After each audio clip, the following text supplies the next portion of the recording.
Holy fucking Santa Claus shit. We are live Tuesday night. We back. Fucked up trades going down. We just banged out the trade show. Oh, we are so glad to see y'all. How did we get, you know what? Gabe must have seen in our shithead trades we're recording tonight and put that through as soon as we couldn't record for the trade show, because my goodness, what's Gabe doing over there? Come on, Gabe, man. My DMs are open, bro. Yeah. Where's my text? Where's my love, Gabe? Damn. What is going on, everybody? So glad you joined. You guys are incredible. I mentioned it on the trade show, but I did ask, if you watch our content and you like us, you can do us a giant favor by hitting that subscribe button. And holy hell, you guys responded in a big way. We broke 500 subscribers, so thank you. Bravo. Adam, you got the sounder, right? Appreciate y'all, man. Seriously. We're going to keep bringing you content. We appreciate everyone subscribing, tapping in. Hopefully, we are providing you with something that is, one, entertaining. Mike and I drinking, Mike getting drunk, talking about doing the gritty, whatever that is, And also, hopefully, we're giving you advice that's helping you. Gabe, obviously, maybe not you. But but hey, it was with another patron, right? Another one of our guys, Ben. So good job, Ben. Mason, way to go, buddy. Mason's my bourbon guy. He's always got to dunk on me. Like, I'll drink, Sazerac, or I'll have Blanton something nice for the first time, and he has to just dunk on me with something outrageous. So love you, Ben. Everybody, what's going on? Let's get to the questions. Let's get to the people, man. We appreciate you guys once again. Adam, go ahead. First off, baby, the thumbnail, right? Out here taking shots. Remember, 2022 is dead. It's a horrible class. Dog shit. Back then, they didn't want me. Now I'm hot. They all on me, right? And not looking so bad. And I didn't even put all the guys I put on there were like past the 106, right? Because if you remember the narrative, the reason the thumbnail is those guys. Yeah. The narrative was 106 and earlier, I'll keep. 107 and later, just trade for any 23 first. I think we were both in that boat at 1.2 where we were hopping and aboard. And we love 22 relative to the community, right? Yeah. Listen, too, man, one of them I'm eating crow on. My apologies to Dameon Pierce. I don't know if all the hate and all the, any firsts that he listened to that shit. That man runs hard and angry, and he is exciting as hell to watch. Mm-hmm. I think I'm becoming a Dameon Pierce fan, Adam. I might be. I threw him in there. Out some fucking offers, right? So I threw him in there, right? So you got Kenneth Walker, right? We'll start there.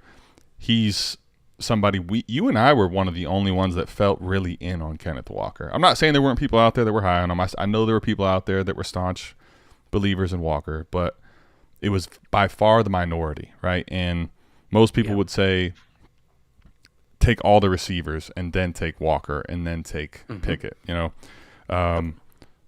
Listen, I'm not ever going to victory lap an injury. Not who I am. Not going to be the theme here. Sure. For sure, but buddy. Part of the reality with Walker, and I said this on the recap, and it's just the reality is that Rashad Penny, whether you like him or not, you think he's a good talent, he showed well in the back half of the season. He's never stayed on the field for a full year, even close to one. So why now is he the reason that a guy that we like in a second-round draft pick that Seattle just used, he's going to render him useless? Unfortunately for Penny, he's done for the season. Chris Carson, all the stuff we talked about with Chris Carson, I mean, come on. He's retired. But both those guys' injuries, we knew the injury history and the neck issue were a problem. And now all of a sudden, Kenneth Walker is what we said he was. But here's the plus that we didn't have baked in, Mike, right? Geno Smith is not what we thought he was. The offense isn't what we thought it was. He has a chance. That was the other thing, right? Everybody that was hating on, everyone in front of him basically said, even if he takes over, the team sucks. He doesn't catch passes. Why do you want that guy? Now I think the narrative shift because he has the backfield and the team's not that bad. It's going to be interesting to see if he actually gets utilized in kind of a pass catching role, or if maybe DJ Dallas takes on more of it. He probably will, just because of pass pro early, right? But Kenneth Walker still will catch passes. Just because you play only first and second downs doesn't mean you can't catch any passes. And Geno Smith will dump it off to you. It took, him actually getting some carries here. He was just used sparingly, so I'm not going to count too much of it. Obviously, he played coming back, but Man, we finally just saw Jay, what's up, my guy? him do that thing that everybody loved to see Rashad Penny do. Like Penny did it the week before against Detroit, right? A couple times where it's just pound him, pound him, pound him. Holy fuck, he's gone for 60 and a touchdown, right? It was nice to see Kenny Walker do that too, where it's just, all right, Penny's out, pound him, pound him, pound him, boom, house this motherfucker. Hey, you know what? Hold on, and house it in a way too, like against the NFL defense, NFL players, and just beat them down the field, right? You know what, T-Rock? Is it possible to ban somebody or boot somebody from the live stream? That's all right. That is all right, man. Scott, if I'm you're just gonna kidding. have I'm just kidding around, man. If you're gonna have a content crush, Scott is my dope, next man. recommendation. Scott is dope. Next recommendation. I think what's cool about Scott is we think a lot of the stuff we talk about in our overall approach and strategy, we're so in line with. But what's kind of cool is, Mike, we differ on some stuff, right? And I think quite a bit of stuff, actually, yeah. What's really cool, though, for me anyway, is listening to it, thinking about the market, and then ultimately applying it to myself. And I think, Mike, one thing that I really like about him is he brings a perspective. Like, if I go to ask you for advice, right, I'm like, this isn't a slam dunk. Why am I've stopped because you and I are going to do the fucking same thing. If everybody in the market did what you and I did, how would it be any fun? It'd be like the shit worldwide where we all faded a receiver until damn near the third round, right? Like correct. Yes. There's no edge if everybody thinks the same. So what's cool is like kind of applying what makes sense, what doesn't make sense, listening to the process, and then thinking about how that should or shouldn't affect my teams. And it just is an added piece of an incredible dynasty mind that helps keep me on my toes and really forward think what I want to do now. What am I doing with my win now teams? What am I doing with my rebuilders? What am I looking for in the future? He really poses somebody that is honestly maybe the sharpest or one of the sharpest out there when it comes to dynasty and strategy, man. The one thing I always say about Scott is he makes you think. I've never walked away from a conversation with Scott and gone like, shit, like I feel like I know everything. It makes me question everything. He's asking me a billion questions. What about this? What about this? Hypothetically follow this. Here's some data to support this, blah, blah, blah. It's incredible, man. I love chopping it up with Scott. You guys did a fantastic job on Sunday. Appreciate it, man. Sneak away to the work shitter. I was going to imagine that was a good shit for away. you, Pretty long one. I'm not missing that shit, man. I'm not missing it. I can't stream. Nobody wants to see me on my fucking Android phone with one bar. The shit show? We might have wanted to see a real shit show live. But incredible. Appreciate it, man. Yeah, I thought it was awesome. We're going to do some more stuff. Everybody that, T-Rock, your crush will be back in the building, or myself or Mike will be over there. We're going to collab some more. We're on the same Destination Devi team. But real quickly to get through the thumbnail, we'll get to questions. So, Chris Olave. Chris Olave was one where I was not really in. Him being a senior, not being what I was expecting him to be at Ohio State. Jay Rich talked to us quite a bit, man, on the day 3 of the draft, right? Shout out to Jay Rich. He sold me, didn't he? Because he was on the first 2 days with us on Ray's channel, and it's like, our little channel, blah, blah, blah. Like, we want him to come through. He did. He showed up. He showed out. And ultimately, he dropped some knowledge with Olave, right? Because what was interesting, Mike, is he talked about how them utilizing that pick, some of the way he wins, like you shouldn't be out on him. And with the shift in the wide receiver market right now, how it's valued, I'll be wrong, man. I'll go ahead and say it. I was wrong. Like I should have had Olave higher. I was stubborn. And like you were somebody that jumped ahead on Olave a little sooner. So credit to you for that one. Pickens, though, for me, man, is not saying you weren't in on Pickens. Pickens was my wide receiver this year that I got the most shares of outside of Jahan Dotson. Far more in on Pickens than I was. Yeah. But I did. It seemed like both of us were both ahead of consensus on George Pickens. That's why they're the two front and center, because I know between the two of us, we walked away with a fuck ton of shares of both of those guys, and they're both smashing, right? Pickens is somebody that it's crazy, man.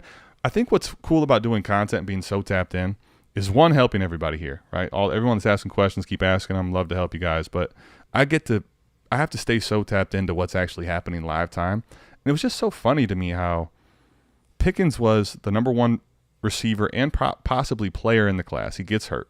Understand. He falls down the board. Then he comes back and plays. He didn't do much, but he had that big catch in the bowl game. So it's like, all right, Pickens is coming back. But then off the field stuff, we don't even know what the fuck it was. Like nothing big, apparently. And then he goes to Pittsburgh, which, Mike, Pittsburgh is notorious for drafting good receivers and finding a way to get the ones that matter and make them fantasy relevant. So the combination of Ben being gone, which Ben was a shell of himself for the last 2-3 seasons, the fact that Deontay and Claypool are there. Claypool's a guy nobody even wanted. Like, why are we letting Claypool be in the way of Pickens? He became the receiver that maybe long term, like 3 years from now, but right now it's just too many people in his way. Like, What are we doing? Like, I took every part of Pickens that I possibly could, man. From 111 to 201, I got him so many places. And this has nothing to do with our love. We still love Deontay Johnson. Right? Correct. Still comes out, gets 12, 13 targets. Didn't fucking matter. Deontay's good at football too. But Pickens, holy shit. And we like Kenny Pickett, and we believe that Pittsburgh and Pickett can support two receivers. So absolutely.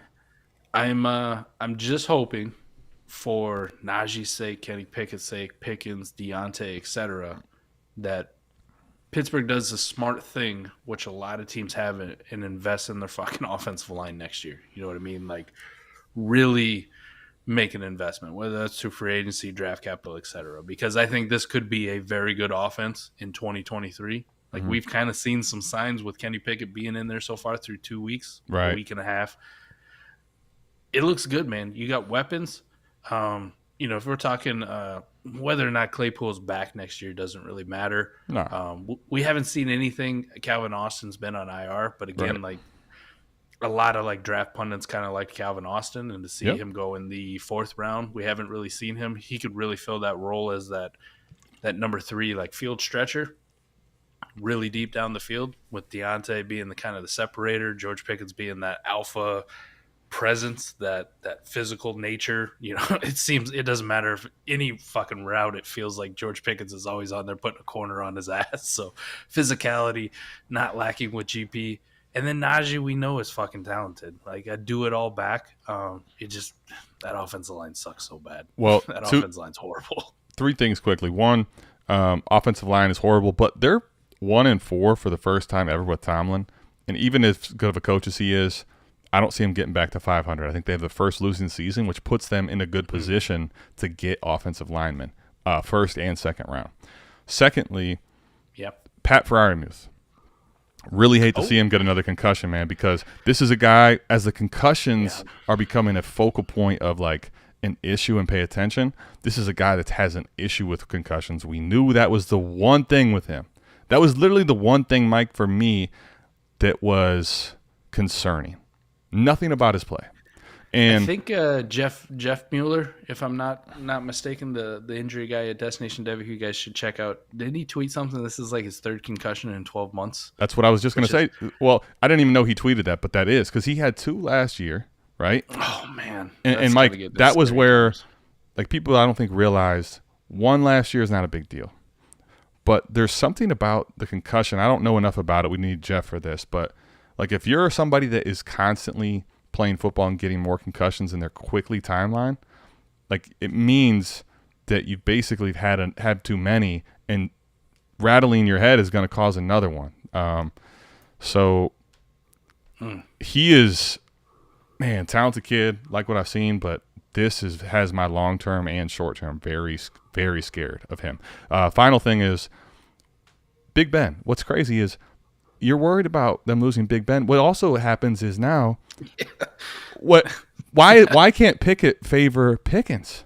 And look what they're doing. Like Pickett looks like, not saying he didn't throw the ball Deontay's way, but it looks like he really wants to get it to Pickens, and that might be his favorite receiver in a couple seasons. So could be. And then the final thing with Pierce is, Mike, because I want to get to the questions here, is with Pierce, stud. He's fast becoming a stud, man. I'll say this. Holy shitballs. I'm still a little hesitant, but to an extent, right? Like I'll admit the price and what I will pay for a Pierce is definitely gone up. And we've seen day 3 picks do really well and it not last long term. But what I've seen so far, a team that's in a full rebuild and has a running back like him, why address that position? I know that's kind of the James Robinson thought too, but Houston, I think, might do it differently. So here's a few things on Pierce real quick that I'm starting to like, Adam. He's more involved in the passing game than I think anybody. Way more, dude. Way more. We thought it was all going to be Rex Burkhead, and even if you like Dameon Pierce, people could acknowledge Ray likes Dameon Pierce. But one of the things he was like, man, I think he said on one of the wake up shows, it just feels like Rex Burkhead's going to be a thorn in his fucking side. We saw in the preseason. Well, week 1 sure looked like it, right? Yeah, he was getting taken off the field in third downs and that kind of shit. So more involved in the passing game than I think we ever thought. And geez, man, Ike and Gene, I heard them talking about it. They had the podcast last week with Ray on it. Right. We never really got to see it at Florida, probably because of usage, but it was shocking to see how he has such long speed and burst. Like, man, I mean, he can just break one off. The other exciting thing I like, Adam, the last part, is it's not just broken tackles from like the David Montgomery, Josh Jacobs standpoint, where they break a lot of tackles and PFF creams over it. Right. It's the fact that he's breaking tackles while also being elusive, right? His juke rate is ridiculously different than Mitchell. Ridiculously right? good. Yes. So not just a bowling ball who's going to take a lot of big hits, and we kind of see it with Josh Jacobs. Sometimes he takes too many fucking like square on hits. Dameon Pierce is getting out of the way of a lot of them and making people miss, not just by running over him in his physicality, but also kind of that Javonte Williams-esque thing where he'll hit the spin button on you. He'll hit the juke. He'll hit the dead leg. He's very elusive, far more than what I thought he was going to be. So that is another thing that I like seeing about him. Again, the one thing holding me back is like, we kind of seen this story before with, day 3 running backs, and generally I'm supposed to sell these guys, and I can list off the James Robinsons and the Elijah Mitchells and all these guys that you hit on that you should just punt after after their value gets to a certain spot. But it just feels different with him, man, and I'm ready to be hurt again. I'm ready to be hurt again. How about that? I've gotten to the point I'm ready to be hurt again. Well, T-Rock says, don't fear, South Harmon is my familia. Love you, T-Rock. T-Rock, we love you, but like everybody says, you're still banned. Dynasty Alex, appreciate it, man. Yes, I believe, not even from myself and Mike, which I wouldn't be doing this if I don't think we were getting good feedback and are giving you our best, but Scott is unbelievable. Mike, and I'm not going to lie, man. Ray still, to me, is one, getting this whole thing built together is really, really special. And he's also, honestly, he covers everything. Like, I think he's capable of doing and being one of the best in the industry at everything, man. Everything. Is there a guy? I can't think of one. Like, I know some of the guys are better at redraft or better at Dynasty or more college focused or that kind of thing. And we kind of have our niche too, right? Like, we do Dynasty, but best ball's kind of become our thing. Like what we're good at and what we're really good at breaking what we're focused on too, right? We play some C2C. With Ray, it always just feels like it doesn't matter. It could be fantasy hockey. And I'm sure Ray would figure out a way to be really good at fantasy hockey. I'd just be lucky to know their fucking names. Ray, basically, you can put, like, you could tell Ray, hey, like, we just want to get you on for a little bit and talk. He doesn't have to know anything. He'll come in and he'll crush it. And it's not just talking, because he's in leagues and he is crushing leagues, and he's somebody that's really good at Dynasty, just fantasy, Devy. What name your price, man? That's what it is. Let's get to questions. We got a whole bunch. We got to get caught up. So let's try to do it quick. Wyatt. This was from a while ago. He's in a 5-0 team. He traded away Javonte in a late 24 first and a 24 second for Diggs and Pollard. Thoughts? It's a 10-team start, 11. Diggs is fucking good. Pollard, whatever. I'll be honest, man. This is the Scott Connor approach. I like it. This is something I have to get better at thinking about doing on the first teams. And a second for Diggs. So basically what you're looking at, right, Mike, is this. You're getting Pollard to be that number 2 running back or a stable in that number 2 running back guy where you want to have 3 or 4 of them that aren't expensive that you can put into your lineup when you need to, right? And so what's happening is you're Javonte's lost. So you're basically pivoting from Javonte to that Pollard, which is a loss, obviously, in Dynasty. But you are now getting what looks to be one of the best warps in a start 11 out there in Diggs for the 24 first and second. So when you total it all up, this is something that I would not normally do. But I have to acknowledge the way the landscape currently is and where he is with Javonte down for the year. This is something I would never have recommended before, but I like it in that format, in that lineup format. Because you're also starting 11, and in bye weeks are going to come up, Mike. You're going to need Pollard sometimes. Yeah, man. That's the way I think about it. Go ahead. Tell me what you think, though.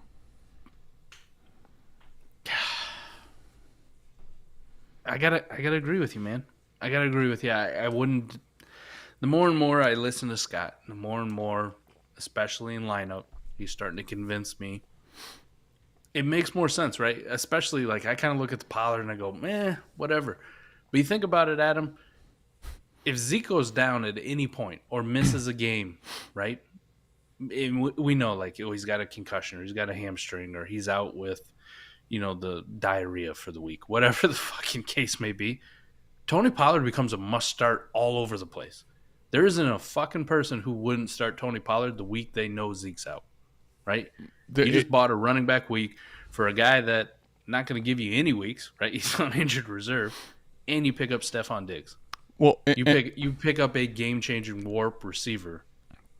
I like it, Mike. Here's the reality, right? There still is truth to what we talk about with the positional scarcity. Correct. However, one thing I've been thinking more and more about is this approach is literally still the same mindset that you and I do. It really is no different. It's just we chase the receivers like the Pollard range. We're looking for the Kirk in that range, right? Yes. It's no different. Yep. You're just your concentration of filling replacement position is now at the back end running back spot, as opposed to where you and I are probably trying to fill more of the wide receiver 3, wide receiver 2, or flex spot, right?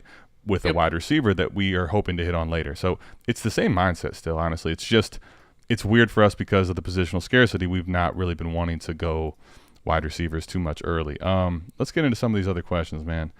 Made a banger of a trade tonight. Sent J-Rob for Eno and 223 thirds. Lineup start 10. Oh, man, somebody's really believes in Eno Benjamin. Man, I like Eno Benjamin, too. I'm not going to lie. I've had this funny story, man. I have a love-hate relationship with Eno Benjamin. I don't know if you know Adam, but he was a decent recruit, right? A 4-star guy, if I remember right. He was. He actually committed to Iowa. He was coming to Iowa. I do remember that. Coming to Iowa, and I was so excited. And he was doing a great job of recruiting other players to come on Twitter and kind of that. Until what? He ended up taking a visit to Arizona State, and Kirk Ferentz lost his fucking mind and was like, "You're committed to us. You can't be taking visits anywhere." And kind of that old school approach. He didn't really understand the whole new school aspect. Like, I don't give a shit if I'm committed to Iowa, man. I get so many visits from the NCAA, and this is before NIL. Arizona State's one of the top party schools in the entire nation. I was going to say, Mike, if you told me in my young age and I'm a 4-star recruit, I'm going to go to Iowa and then I go see Arizona State. Listen, buddy, your Hawkeyes took an L, man. It's a wrap. I'm going to be a Sun Devil. So J-Rob for Eno and some thirds. What do you feel? I feel more comfortable starting J-Rob week in and week out. Same here, but I would say, I guess, you can probably still get a running back too that's reasonable, or another running back. Like Eno's going to give you some weeks with how Connor is right now. I'm sure Eno's going to have some weeks, and Eno looks so much better than James Conner too. He does, man. He touches the football, and in the thirds are values that currency. Yeah, the currency exactly. So. Liquidity. Yeah, man. Yeah. I don't mind it. I don't mind. I wouldn't hate it from the other side too, but the more I've seen J-Rob, it's like, I don't know. Last week with the usage and yeah, plus this ETN thing is starting to happen, right? Like we thought it was all dead, and I'm not gonna get out over my skis, man, but it kind of feels like maybe it's starting to become a thing. Just it was delayed for 5 weeks. Joey Cheese Sticks, speaking of becoming a thing, he's basically saying, listen to you and me, listen to Scott, take a bit of both of our approaches, and you got yourself gold. Appreciate it, man. Appreciate it, Joey. Joey sent me a nice message on Twitter, so shout out to Joey. I love, man, every time I get that feedback. I try to be as modest as possible, but, you guys out here, bringing a tear to my eye while I'm working. All right, stop that shit. Yeah, Mike was on the toilet, and we're getting all the love. Damn. It's a good question, Mike. What players are you putting on the block after week 5 to liquidate into multiple assets? It really depends on my team build, to be honest, right? Generally, in a rebuild, everybody's on the block. I don't give a shit. I'm glad you said that. Honestly, Mike, I'll say this. All built, everybody's always on the block. Now, which players am I actively putting on the block? Different question. Anybody that you really want to get off of right now? I'll say this, man. I did this on the newsletter. It's not I'm forced on moving AJ Brown, but I think I just saw you saw what Gabe just did. I think right now, if someone doesn't consider that last week hurting his trade value, if I can get off of AJ Brown as a top 2, top 3 receiver and get replacement level receiver position, someone that's still going to give me weeks like Kirk or something like that, and get a first or a legit player too. I think he's the guy that I'm considering a tear down because of a couple things. One, I think as the year progresses, we'll see volatility from all these guys. And then two, maybe he stays healthy all year and smashes. But this is a guy that's had injury things all the time, and I just prefer at this point of the year as bye weeks come on to try and get tear downs where guys are close to what their peak value is ever going to be and get multiple assets out of it. Now, I know that seems crazy because A.J. Brown's so good. Now, I'm not saying you have to do it, but for me, that's the type of guy I want to move if I can get the right tear down. I would say one for me, my Michael Pittman shares that I've been thinking about just putting them up there and seeing if is he still at where he was? Isn't his value depressed though, or no? I don't know. Okay. I get all these trade questions about Michael Pittman and people still wanting to make moves for him. So I have a hard time judging, but that's kind of one of the guys I'm looking at going just kind of some of the stuff I've seen with that offense and his usage and everything else. Maybe it's not everything that was cracked up to be. So maybe that's one of the guys that I'm going to at least explore and see am I getting week 1 Michael Pittman value or am I getting a depressed Michael Pittman value? If I'm getting week 1 value, I'm shipping him holy shit, yeah. I'll give you one. I'll give you one more that we like a lot.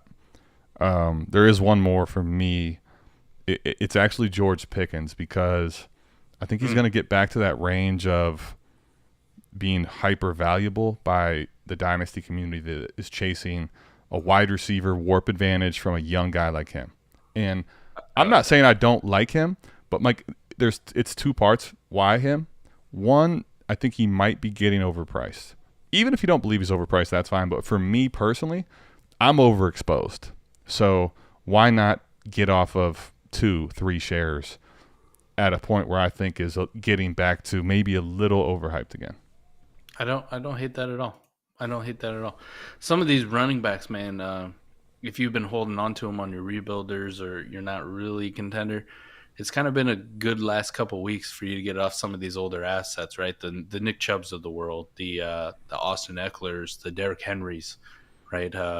All these kind of guys where you're like, we weren't feeling the greatest at the start of the season, and now R.I.P. to me, man. I only had 1 Derrick Henry share, and it's on a strong contender, and I'm probably just not moving. That was all part of my master plan, man. I dunked on him since the minute he got injured last year. Just to take a few shares to trade him?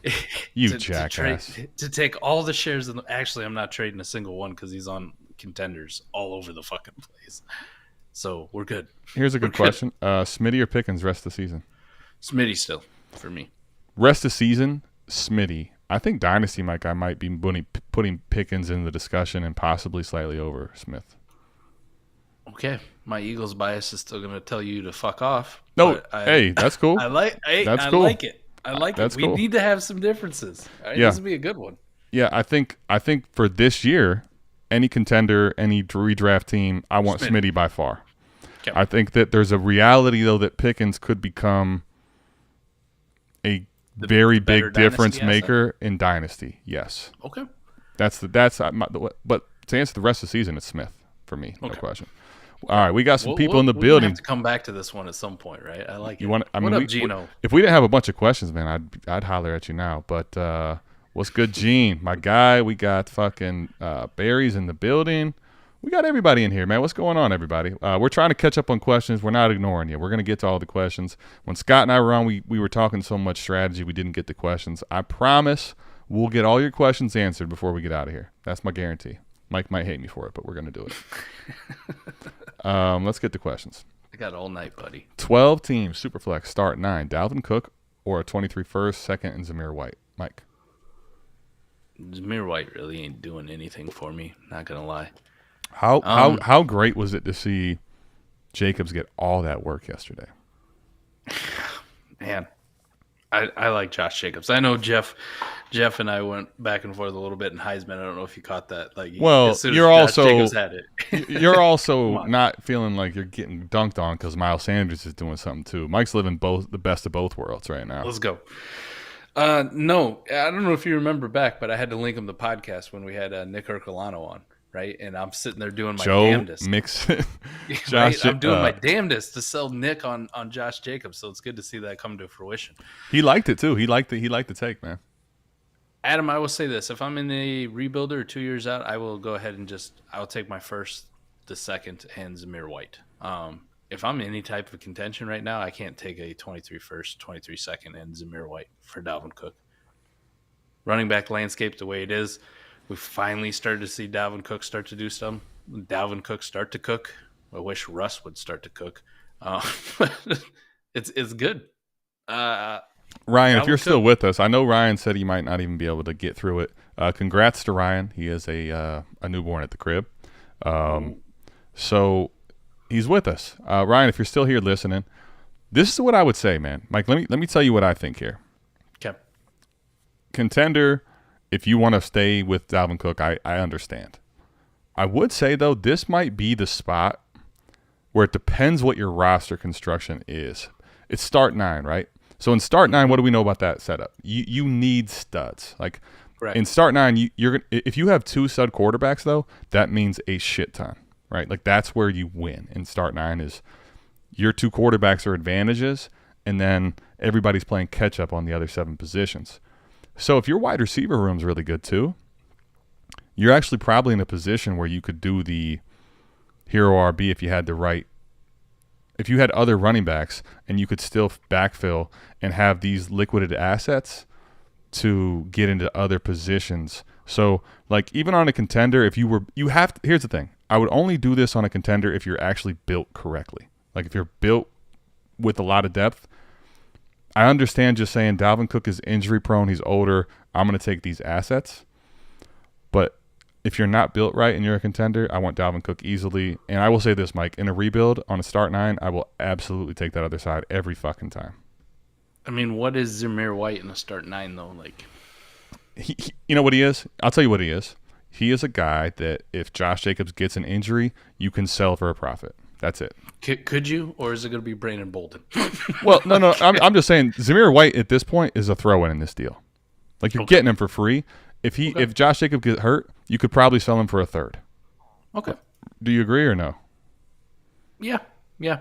I'm not saying he's a throw-in. Like you're hoping maybe something gives you a value jump, but he's not worth dick all anymore, right? Like it's fair. That's the reality. You had the one preseason game. Hope you cashed out then. Here we go. Mike, I know you don't like hearing this and seeing this.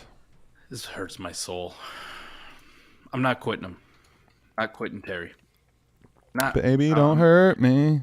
There's still enough things to me wrap my head around, right or wrong. right? I'm like, hey, look at these unrealized air yards. look at Diami Brown. Dude, just Ron running Rivera down the just field. threw your buddy Carson Wentz under the bus. Hard too. Like, Dude, that's a guy to me that's saying, like, I went and got you out of desperation to keep my job, and you're about to make me lose it, and just went crazy. I'm pretty sure Ron Rivera's on the verge of losing his own fucking job on his own accord because he has no idea how to use Antonio Gibson, right? Offense is humming, playing well week 1. Antonio Gibson has a monster game. Why? 3 carries. Not because of the carries. True. Not because. What were they doing week 1 with Antonio Gibson? Pass the ball to the wide receiver.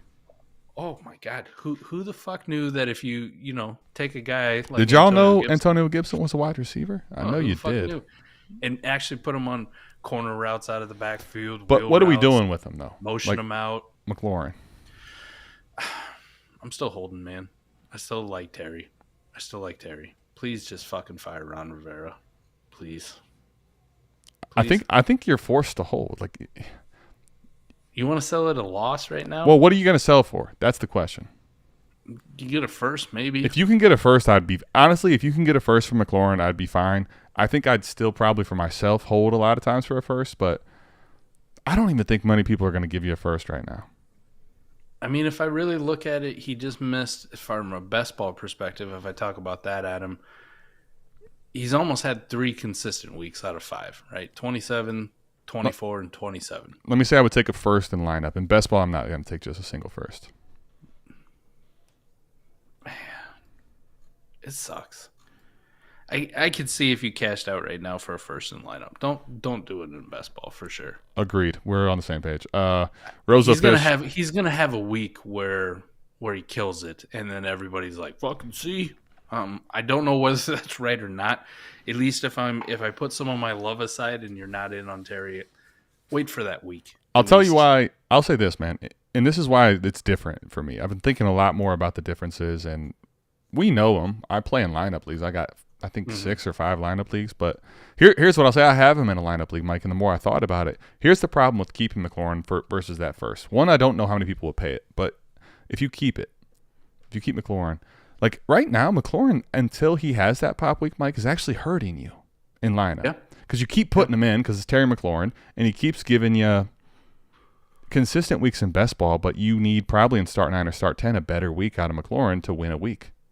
I mean, if he's finishing wide receiver 2 territory, it's not the worst, right? Most people start 3 wide receivers. So agreed, but a lot of people have Terry McLaurin as their wide receiver 1 or 2.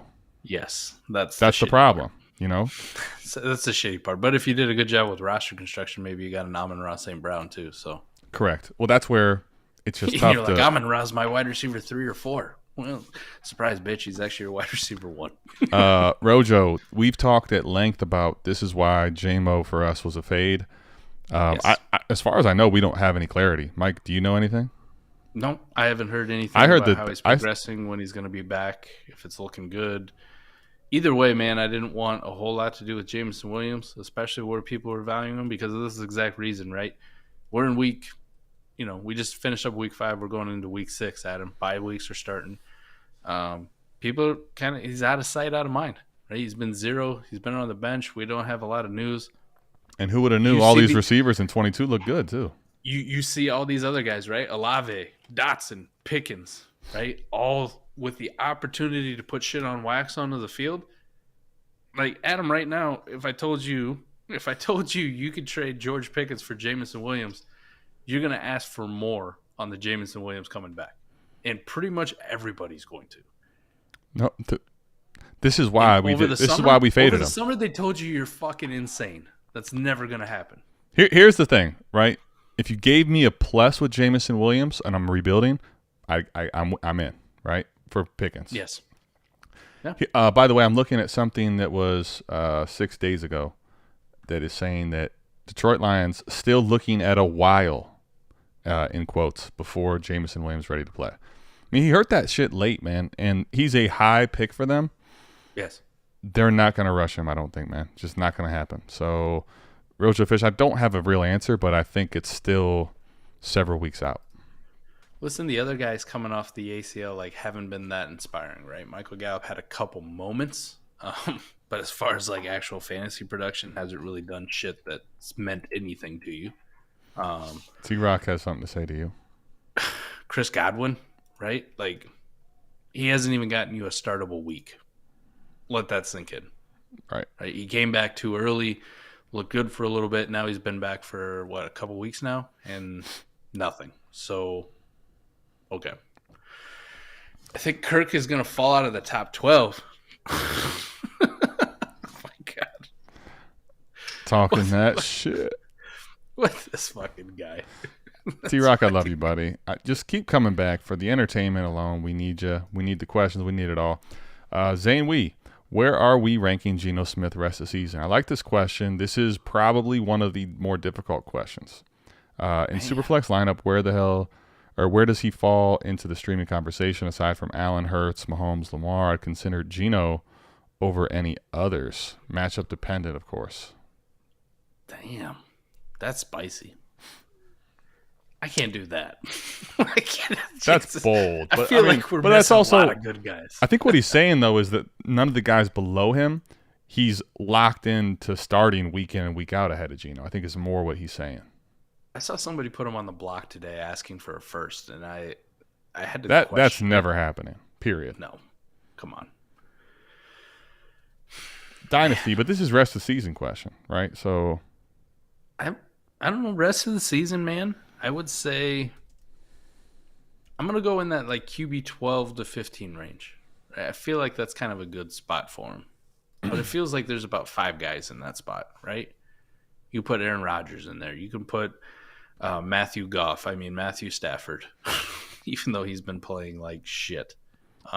Jeff Stafford? Russ. Yeah.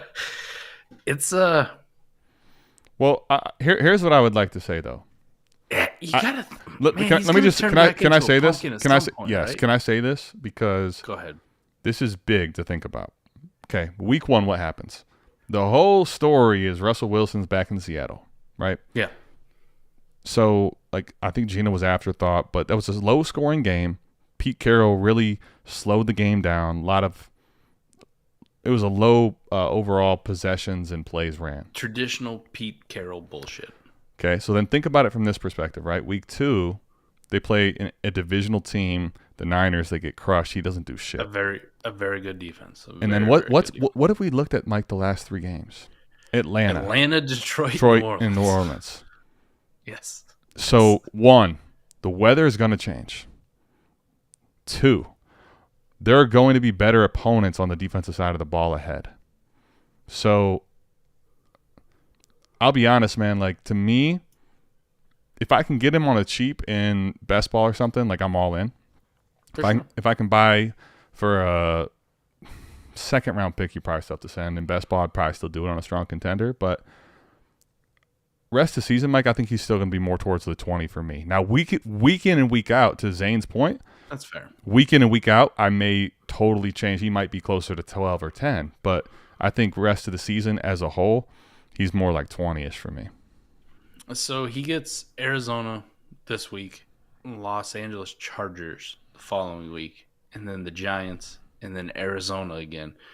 So you might have another 4 weeks. You're going to get – well, that's where if you're a dynasty owner, like if you're rebuilding, you're begging to move off of Geno, right? But like he might actually look okay these next 4 weeks. Yeah, man. Though. But then you go, matchups. Dude, Bucks, Raiders, Rams, Niners. His matchups in the semifinals and the finals brutal. Of the fantasy playoffs. These get Kansas City and New York Jets, right? Round 1, you get San Francisco. Not the greatest, right? We already saw that, 27-7. But the Chiefs and the Jets, week 16 and 17, if he makes it that long healthy, okay. I'll tell you why the problem with the Chiefs is, though. Defense is bad, but if they get in a negative game script, like Geno's also been thriving, Mike, when you think about it. A lot of these games, they're in the mix. They're not like – if you get to the point where Geno has to make all the plays by himself, you're fucked. Geno in close games is looking really good. And I'm not saying it's like going to go away, but if you get down 10, okay, that ain't going to work. I don't know if that answers the question. I'm more like 20, but I would say like weekly, I think he has upside though, depending on the matchup. he's a QB2, and I'm gonna go as bold to say that he's a upper Oh echelon God, QB2. T-Rock, why do you do this? I hate this. Stop it! No, T-Rock, no. I want to see it. I want to see it happen. Though. Somebody drop it in the. Watch the world. I want to watch the world burn. If you're watching this live stream AMA, and you're seeing this question, and you are saying, you know what, these guys, I can make it happen. Mike and I had something similar to this last year. You know what? It was Teddy Bridgewater for a second. Mike and I went, and Mike was like, because he was trying to buy him from me, he's like, you ain't getting no fucking second from Teddy. And I just told him, I'm like, you know what? You're probably right, but damn it, I'm going to take the accepted challenge. And I got one. This is different. This is a first. If you can do it, put it in the shithead trades. And if you are not sub to our Patreon, and if you get this deal done, sub to our Patreon, put it in the shithead trades channel, and I will cover whatever the fuck you paid to get in, because you've earned it. You've earned it. I love it. Let's get to some other questions. We got a bunch of questions before we get out. All right. And I told you we'll get to all of them, so let's do them. Okay. Right. If Jacobs resigns, do we see him entering top? No. What? T-Rock, why? Think about this. Let's just say, for example, he actually plays really well the rest of the year and signs. Okay, now you're looking at a running back that still has question marks long-term in his career, that's older, on the back of the 23 class coming in. No. All right, Adam. So he played really well last year. Really well. And then what did they do? They went out and got an offensive upgrade. They got an offensive head coach, and they went and they traded for Devonta Adams. And what did people still do? Faded the piss out of him. So if it didn't happen last year, it sure as fuck ain't happening next year when the 2023 running back class comes into play. You know what they did? They put him right by the circle. He was Frederick Weiss getting dunked on by Vince, right? All offseason. No, not that's the hard part about trading for him in Dynasty. Like, I want to trade for him on this contender, right? This guy keeps wanting a 23 first for him in a best ball league, Adam, but I just can't do it. Because here's the thing. That move is literally, it's the Joker scene, right? You're burning money. You're lighting money on fire, but if you win a championship, you win a championship. That's the reality of that trade. Correct. The other reality is I might need that for something else down the road, right? You also might want the liquid currency for the rebuilder when you are in a pinch. You're trading Debo, are you trading for Debo or AJ Brown? Brown has a better quarterback and schedule. Debo has a higher floor, full PPR week. Well, I'm trading for AJ Brown if I get the choice, right? If the cost is the same. I'd rather have AJ Brown over Debo, though Debo is very good too. Well, yeah, okay. 1 for 1, I'd rather have AJ Brown. Am I trading for either one of these guys? Sure. For the right price, Dylan, for the right price, I would take both of these guys. I think they're both key for lineup or best ball teams this year. What are you going to pay them, Mike? Like, I think Debo's a first and a second for me. I don't think I want to pay 2 firsts for Debo. I'm with you there. Would you pay 2 firsts for AJ Brown though?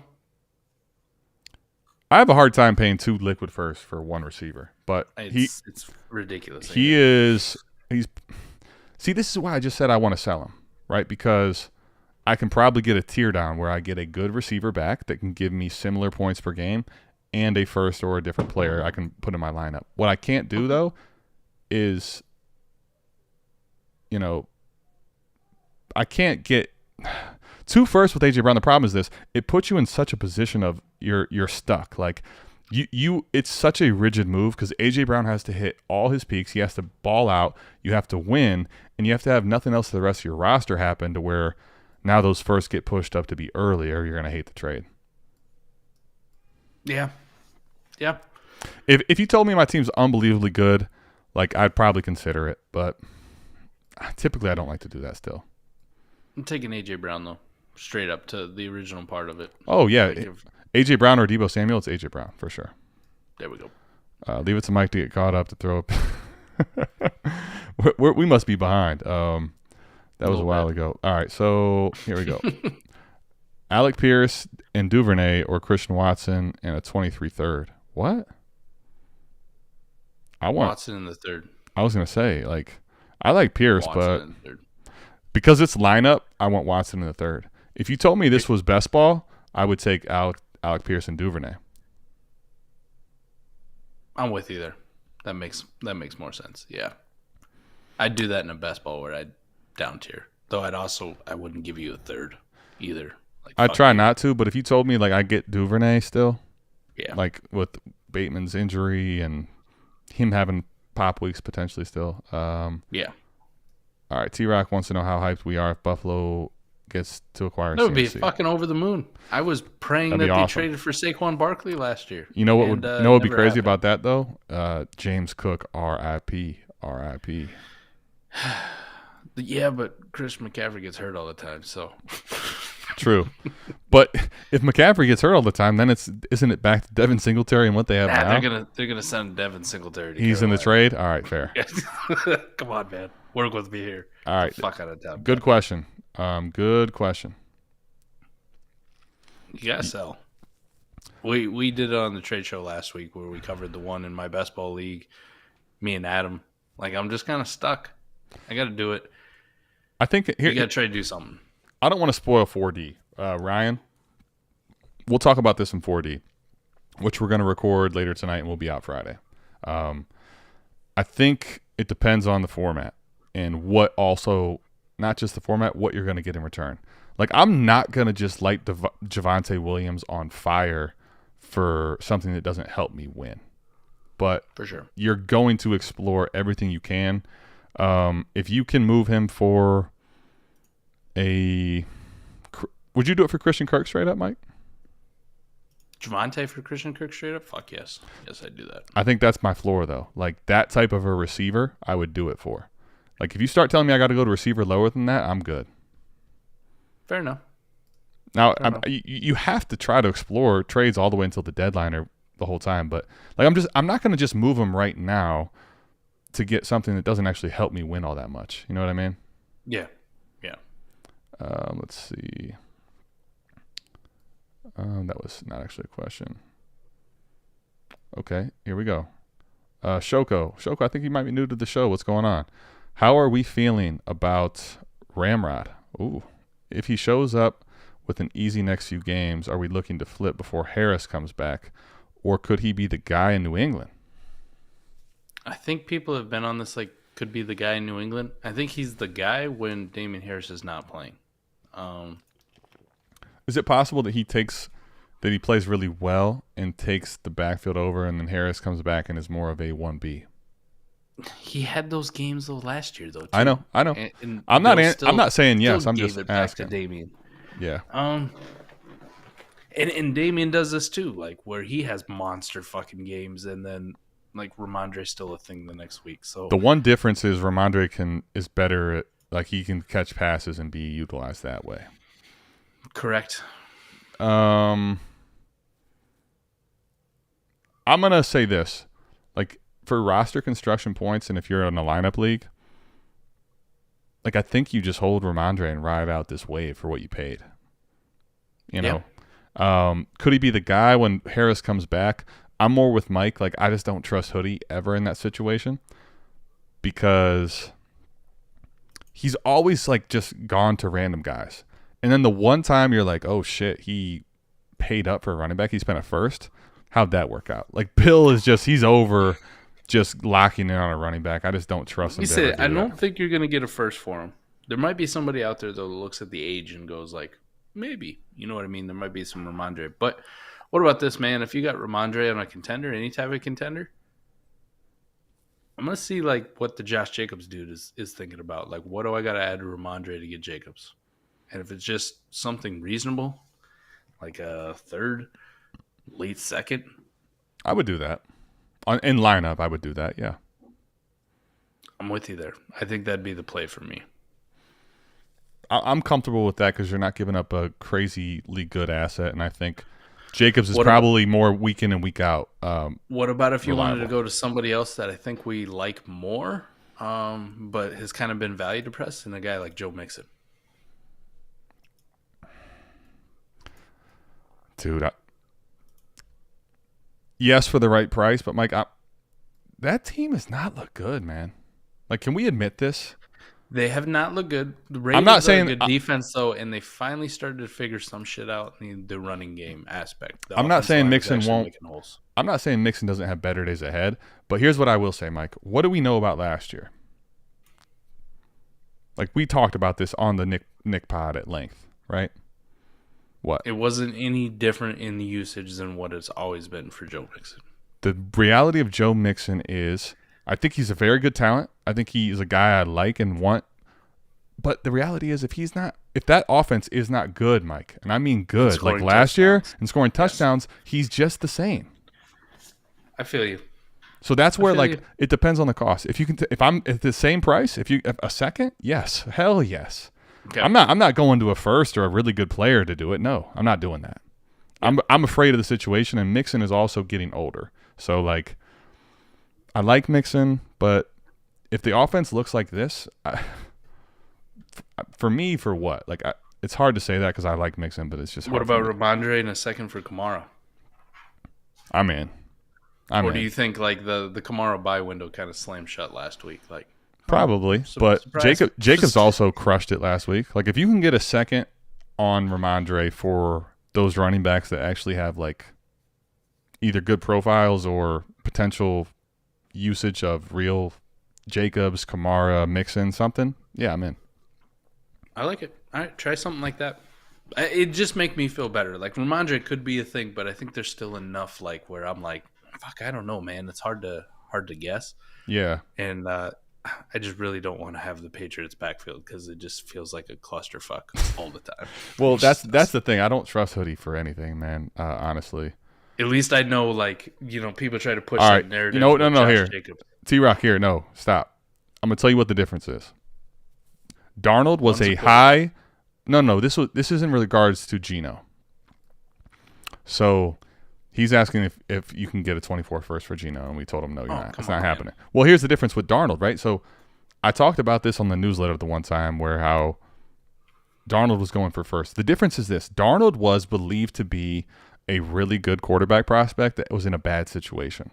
So what happens? He leaves the Jets, goes to Carolina, and he ran in like 5 touchdowns in 4 weeks and looked somewhat competent. So people at that point, here's the thing, right? He still, although bad, had this young, shiny, upside, like franchise quarterback potential. That's what you're paying for, not just production. Geno Smith doesn't have that. That's over. That's fucking long sales. Long sales. Darnold was in his 4th year, right? There's still people going. That's what I'm saying. Geno Smith's in his 9th fucking year, man. Well, right. Come on. Darnold was believed to be just like the Jets are so bad, Gase, all this stuff. Yes. Now he's in a good system in Carolina. Good system in Carolina. But anyway, that's neither here nor there. We thought it was going to be, right? But that's what people pay. That's why people paid that price. Correct. Although it wasn't the right move. So with the conversation about RBs losing overall value, I have Walker Akers White. That's Rashad White. Probably the 101. Should I still try and send off 223 first mid to late for Brees? Okay, so here's I would answer this a few different things. I would say this. RBs currently in the landscape are down. I don't think that means they're dead. I think right now running backs are depressed in value, and the ones that are out there by and large are either old assets that are declining, and we don't have enough of the youthful pieces. So that really helps me answer and help you form why the second part of the question is yes. Because 223 mid to late first, there is a ton of people already that say Brees Hall RB1 in Dynasty. I'm telling you he's RB2 in Dynasty, and he's 21. Yes, you do that for sure if you can do it. That's the whole reason. Like Scott talked about this on our show we did when Mike was out. That's a big part of the reason why you get all the 23 first. They're hyped up, but then you have leverage to go do things like this if you need to. And acquire ones, as you're comfortable with them and what they're doing on the field, right? Correct. It's not like, if you believed in Kenneth Walker, maybe Kenneth Walker gets to this point at some point where he's worth 2 firsts, right? 2 late first, whatever it was. Maybe he gets to this point later in the season. Like right now, if you want to get it done, if you want Kenneth Walker, some people are going to require you to pay that price right now. And this is mostly speculation, right? If Kenneth Walker comes out and then has like multiple big games, right? He's 15, 20 fantasy points, somewhere in that. And we finally see it from Kenneth Walker over and over and over again, like we're seeing with Breece Hall. Like, and you still have to pay the speculation price, even though that you already got to see it. That's a smash yes, right? Like, you feel good about it. It feels like these 223 firsts are what you were paying for Breece Hall before the season started.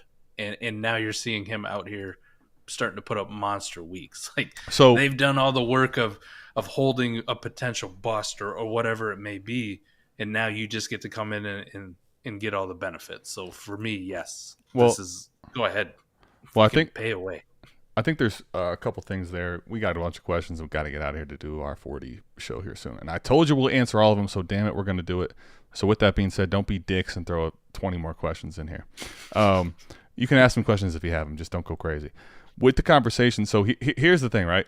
Breece Hall versus Kenneth Walker. Mike said the speculation. That is a big piece because we've seen Breece Hall do it now. But here's the big thing, man, that I think people are not understanding with the Breece Hall and the Kenneth Walker thing. Walker is a big jump up because the opportunity's there. We have not seen him do it outside of one big run yet. I believe he can do it, but here's the difference in the two. Kenneth Walker is perception-wise not believed to have any passing upside. And Mike and I have already talked about, like, is that even there? What do we know about Breece Hall? While, at least for the first few weeks, Michael Carter's been a nuisance. This guy in targets per game is in Christian McCaffrey, Austin Eckler territory, Mike. Yep. This guy is it. He is it, man. I'm telling you. This is the guy because he can catch passes and he's showing you he can run the ball. He can do it all. This is the guy you want. He is him. He is fucking him. Yeah, you're right. So, hope that answered your question. Long story short, yes. Send two late 23 first. Oh, definitely. Two late 23s, I'm in. Is there any more questions, actually? Oh. Same guy. Joker, what's up, my guy? You think then I should try and sell the 101 for a haul if I make that deal? No. So you're saying you get Breece for the 2 first and then sell 101 for a haul? I wouldn't sell 101 for a haul yet. Depends on what the haul is, though. Like, if this is going to put me over the fucking top to win this year, yes. If not, though, this is not a great time to just sell the 101, right? You haven't got any of the leverage. Correct. That's what I was going to say. Bijan to come out and start melting faces at his pro day or the combine or whatever and be like, oh, he measured in at 230. And here's a list of all the running backs who are 230 pounds that ran a 4.340. Holy fuck. It's going to be the next coming to Saquon Barkley. All right. So hold on real quick. Let me answer this and I got to get to T-Rock. Fucking T-Rock. This is a bad time. This is just a bad time to do it because right now, outside of select few groups, everybody's mind is more on now. So, like, the 101 is going to just pick up more value after the season finishes. Like, yep. If you can move it for a serious haul, of course. Like, anything goes at any time. But, like, that 101 pick, especially if you know it's 101, is going to just accrue so much fucking value. So I the only way I can say, like, maybe you might get a value spike if, like, Bijan comes out and runs for an NCAA record 400 and whatever yards and, like, 6 touchdowns, and that's all people are talking about. So true. Maybe then, like, it'd be like, oh, shit, I got to get my hands on this guy. You know what I mean? But we're kind of prisoners in the moment, the here and now. And the reality is he's playing in college. So this needs to be addressed. This has to stop. Has to stop. Has to stop.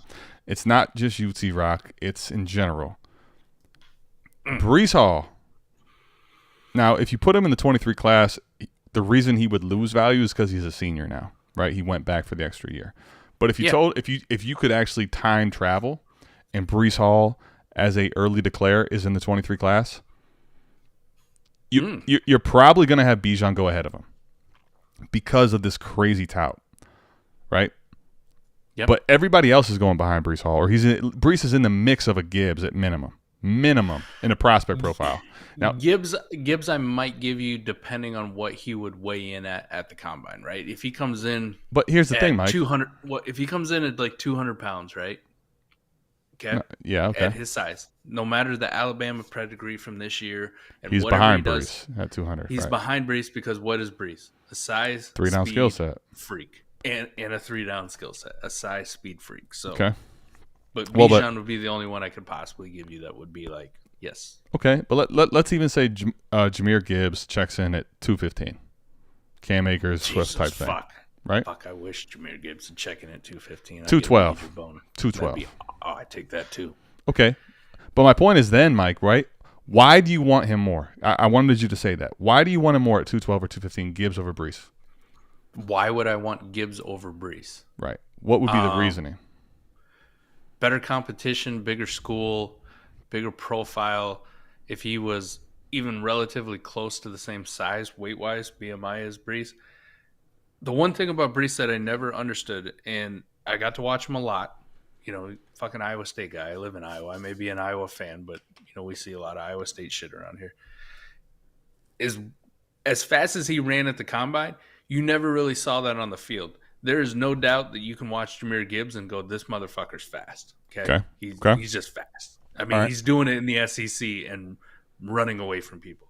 You didn't see that a whole lot with Brees Hall, and that's against Big 12 defenses. Okay. So it always kind of made people go like, was the combine numbers juice? How come we don't see this in the open field? Now, granted, Adam, this is just going off of if they were both prospects, college coming in, because we've seen what Brees is doing now in the NFL versus NFL defenses. That's going to be everything. That's going to be the different discussion. But even as a prospect, Mike, here's the thing: the reason Gibbs would really be ahead, if you were going to do it, not saying any of those other things aren't true, is because you're going to say Jahmyr Gibbs is this passing, catching, do-it-all savant. Like, if he checked in at the size, you're going to say he can do it all. He can catch passes. He's going to be a PPR monster. Brees Hall can do that. He could do that coming out of college. We knew that. Now, did we know he was going to be flirting with points per game and, receptions of the top ends in the NFL? No. But we knew he could catch passes, which ultimately, for me, even still made him in the conversation of Gibbs as a prospect. But the fact that we've now seen him catching passes like this and taking over the backfield and running like this with the size and speed, I'm telling you right now, if I'm a contender, I want Brees Hall today over Bijan Robinson projected pick, period. I'm with you there too. So if you want Bijan Robinson in a vacuum ahead of Brees Hall, fine. Outside of that, nobody in the class at running back ahead of Brees Hall, period. The only way I'm taking the 101 is if I'm on a rebuilder, and that's just because I flipped my mindset in the rebuilder, kind of what we were talking about in the previous question, where it's like, now's not a great time to sell it. And I don't really have any reason to, right? I'm not trying to win. If you're a contender, would be antithetical to what I'm trying to fucking do. So. If you're a contender for next year, like you're in a rebuild this year, but next year you're contending, Brees Hall or Bijan? So we get to April, May, Bijan's a slam dunk 101. Everything's good with him, and I'm ready to push my chips in. And somebody says, I'll give you Brees Hall for your 101, I'm taking Brees Hall. Okay. The reason I would say today I would actually talk about the 101 or the Bijan is because it gets... This is without me knowing where Bijan's going, what offense of course. He's in, what system, right? That could change. There's risk. But for me, the thing there, Mike, would be Bijan Robinson or the pick for Bijan doesn't score me any points. Right now, the way Brees is going, I want that off my roster. Yes.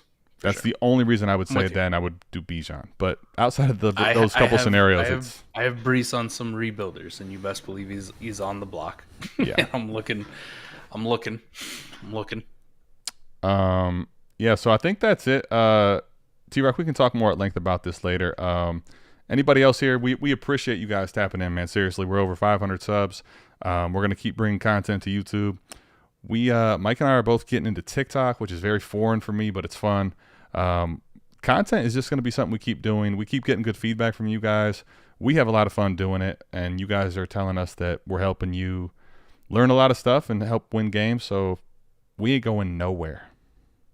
No, nowhere. We appreciate everybody tapping in. Good discussion, even though T-Rock, always just trying to drive that in. I love you, buddy. He's always got to do that to us. I love you too, T-Rock. Joka, we appreciate you, man. He's really riding out them carnitas, right? The goodwill from the awesome carnitas. He's going to ride that out for a while, ain't he? I mean, it's the name of our fucking top chat. Big meat, big drink, right? Like the carnitas. Shoko, we appreciate it, man. We appreciate everybody tapping in. We're going to get out of here. We got to go record the 4D Chess podcast. That's going to drop on Friday. Make sure you check that out. Saturday, the trade show will come out. And then, as always, Mike will be back this Sunday for all 3 shows. Make sure you check it out. If you're our patron, Shit Show Live, start sit, noon, Eastern, and the Sunday recap as always. We love y'all. Peace. Peace.